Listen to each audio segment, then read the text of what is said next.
पहले जब भी आती थी तो तीनों में से कोई ना कोई भाई उसे लेने स्टेशन जरूर आता था। आज क्या बात है, घर के दरवाजे बंद थे। संगीता का दिल तेजी से धड़क गया।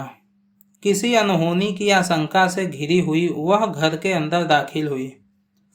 आज क्या बात है, अंदर का माहौल भी खिंचा खिंचा था। दोनों छोटी भाभियों ने उसे देखकर छोटी सी मुस्कान फेंकी और अपने कमरे में चली गईं। बड़ी भाभी ने उसके हाथ से बैग लिया और बैठने को बोला।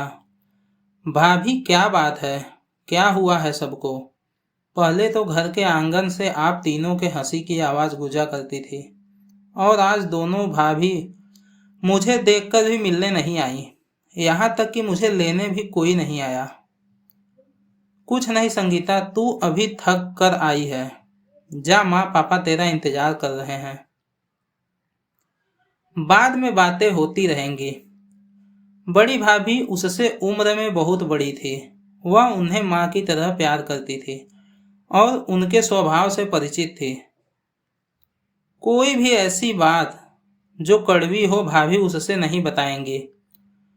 थोड़ी देर में ही वह समझ गई कि रिश्तों में दरार आ चुकी है। इस बात का सबूत आंगन में दो किचन बता रहे थे। यही वह बात थी जो शायद बड़ी भाभी उसे अपने मुंह से बताना नहीं चाह रही थी। वह अपना बैग लेकर माँ के कमरे की तरफ चल दी, पर तभी एक और झटका लगा। भाभी ने उसे छत पर बने कमरे की ओर इशारा करके वहां जाने को बोला। पर भाभी, माँ का कमरा तो नहीं संगीता, अब माँ पापा मेरे साथ रहते हैं ऊपर। तू चल, मैं तेरे लिए कुछ खाने को लेकर आती हूँ। ढेर सारे सवाल उसके मन में चल रहे थे। इतना सब हो गया और माँ ने मुझे बताया भी नहीं। एक मैं हूँ जो अपनी सारी बातें उनको बताती हूँ। अभी जाकर माँ से पूछती हूँ। ऊपर जाकर वह माँ के गले लग गई। इतना सब कहना था, पूछना था, पर कुछ बोलती इससे पहले ही माँ ने उसे चुप रहने का इशारा किया। तेरे पापा की तबीयत बहुत खराब है, अभी अभी सोए हैं, हम बाद में बात करेंगे। अब तो तुम्हें यही रहना है ना, तो आराम से सारी बातें करेंगे। मन की बात मन में ही रह गई। उसके लिए भाभी ने उसकी भतीजी के कमरे में बिस्तर लगवा दिया। दिन भर की थकान और तनाव के कारण उसे कब नींद आ गई पता ही नहीं चला। दूसरे दिन नीचे से आई तेज आवाजों ने उसकी नींद तोड़ी। मझले भैया जोर जोर से चिल्लाकर छोटे को अपनी गाड़ी एक तरफ हटाने को बोल रहे थे। छोटे भैया कुछ बोलते इससे पहले ही छोटी भाभी ने उन्हें खरी खोटी सुनाना शुरू कर दिया। वह अवाक सी खड़ी हुई देखती रह गई। यह लोग इस तरह कैसे रह सकते हैं? रिश्तों की कोई मर्यादा होती है कि नहीं? बड़े जेठ हैं, वह हिम्मत कैसे हो गई? छोटी भाभी से अभी जाकर बात करती हूँ। वह गुस्से में नीचे को चल दी, पर माँ ने उसे बीच में रोक दिया। संगीता, यह उनका मसला है, तुझे बीच में पड़ने की जरूरत नहीं। पर माँ, मर्यादा नाम की भी कोई चीज होती है या नहीं? अच्छा। माँ ने उसे देखकर उनकी अंतर्वेदी नजरों से वह पानी पानी सी होकर वापस कमरे में चली गई। कहने को तो आज पहला दिन था उसका इस घर में जहां उसने जन्म लिया था, जहां उसके माँ पापा थे, पर पता नहीं क्यों सबकी नजरों में एक खालीपन था। उसका कमरा भी अब दूसरे भाई के हिस्से में चला गया था। वह एक अनपेक्षित मेहमान की तरह अपनी भतीजी के कमरे में अपने बैग को एक जगह देने की कोशिश में लगी हुई थी। पापा से कोई भी तनाव वाली बात ना करे, यह हिदायत माँ और भाभी ने सुबह से 2 बार दे चुके थे।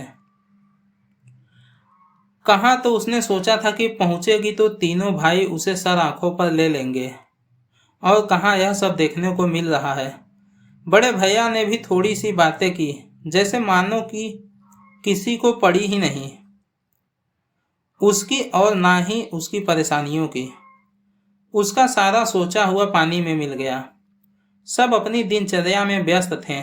माँ से कितनी सारी बातें करनी थी, पर वह भी मानो कुछ सुनना ही नहीं चाहती थी। अब उसे रह रहकर अपने घर और पंकज की याद आने लगी।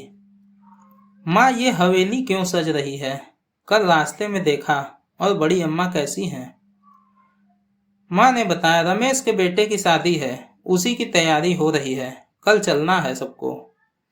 मैं तो शायद नहीं जा पाऊंगी, तेरे पापा की हालत ठीक नहीं है, पर तुम और बहू चले जाना। बड़ी अम्मा भी अब अपने दिन गिन रही हैं। कल जाओगी तो मिल लेना, पता नहीं कितने दिन के मेहमान हैं। अब माँ ने लंबी सांस लेकर कहा, संगीता बचपन से ही हॉस्टल में पढ़ी थी, पर जब गर्मियों की छुट्टी में घर आती थी तो बड़ी हवेली जरूर जाती। दिनेश चाचा और उसके पिता बचपन के दोस्त थे। बड़ी अम्मा दिनेश चाचा की बहन थी, जो अपने पति से अलग होकर हवेली में रहती थी। निसंतान बड़ी अम्मा की पूरी दुनिया उनके भाई भतीजे ही थे। बड़ी अम्मा से संगीता को भी लगाव था। उसने मिलने की इच्छा लिए वह हवेली में जाने की सोचने लगती है। दूसरे दिन सभी अपने में व्यस्त थे। तभी वह माँ के पास गई और बोली, माँ, आप सभी बिजी हैं और शादी तो शाम को है ना। मैं सोच रही हूँ कि थोड़ी देर के लिए बड़ी हवेली हो आऊं। शाम को फिर बड़ी हवेली अम्मा के पास बैठने का समय मिले ना मिले। ठीक है बेटा, हो आओ, उन्हें भी अच्छा लगेगा और तुम्हारा भी मन बहल जाएगा। माँ से स्वीकृति लेकर वह बड़ी हवेली पहुंच गई, जहां शाम की तैयारियों में लगे हुए थे। दिनेश चाचा और बाकी के लोग से मिलकर वह बड़ी अम्मा का हाल पूछने उनके कमरे की तरफ चल देती है। बचपन से इस जगह आती है तो हवेली के चप्पे चप्पे से वाकिफ है। बड़ी अम्मा के कमरे में बड़ा सा ताला देखकर वह चौंक जाती है। कहीं पर माँ ने तो बोला था कि। फिर बड़ी अम्मा कहाँ चली गईं? तभी एक नौकर का उसे आता हुआ दिखा। उसने उसे रोककर बड़ी अम्मा के बारे में पूछा तो वह सकपकाया। फिर उसे ले जाकर पीछे नौकरों के तरफ वाले हिस्से में छोटे कमरे में छोड़कर चला गया। बड़ी अम्मा यहाँ इस हाल में वह रो पड़ी। टूटी सी चारपाई पर एक बेहद कमजोर काया पड़ी हुई थी। क्या स्थिति हो गई है इनकी? उसने अपने बचपन में इस हवेली में उनका रुतबा देखा था और आज वह नौकरों के कमरे में। तभी उनकी खांसी से वह जैसे वर्तमान में आई। अम्मा, मैं पानी देती हूँ, कहकर वह कमरे में पानी ढूंढने लगी। चारपाई के पास ही एक पुरानी सी सुराही के ऊपर गिलास ढका हुआ था। संगीता ने जल्दी से पानी दिया। वह थोड़ी सी सहारे से उठी और पानी पीकर फिर लेट गईं। कौन है? अपनी बूढ़ी आंखों से संगीता के चेहरे पर केंद्रित करते हुए बोली। अम्मा, मैं संगीता। संगीता बिटिया, तू? हाँ अम्मा, पर आपकी ये हालत और आप यहाँ कैसे? मैं अभी दिनेश चाचा से बात करती हूँ। रुक संगीता, किसी से कुछ मत बोल, मुझे मेरे कर्मों का फल भुगतना है। अच्छा है यहीं भुगत जाऊं। ऐसा क्या किया आपने? क्या किया है बेटा? अपने जीते जी अपने पति का घर छोड़कर पाप किया है, वह भी केवल अभिमान के कारण। संगीता के समझ में कुछ नहीं आ रहा था। बड़ी अम्मा ने फिर से बोलना शुरू किया। संगीता, मैं अपने पिता की बेहद लाडली थी। जिस समय लोग अपनी बेटियों को स्कूल भी नहीं भेजते, उस समय मेरे पिता ने मुझे हॉस्टल में रख कर पढ़ाया था। घुड़सवारी और निशानेबाजी सिखाई थी। मैं फर्राटेदार अंग्रेजी बोलती थी। मुझे सब सिखाया गया था, बस शादी के बाद पति के घर में कैसे रहना है ये नहीं सिखाया गया था। मैं जिद्दी और घमंडी हो गई थी। मेरे पिता ने मेरी शादी में दिल खोलकर खर्चा किया था, जरूरत की सारी चीजें दी, बस मुझे संस्कार देना भूल गए।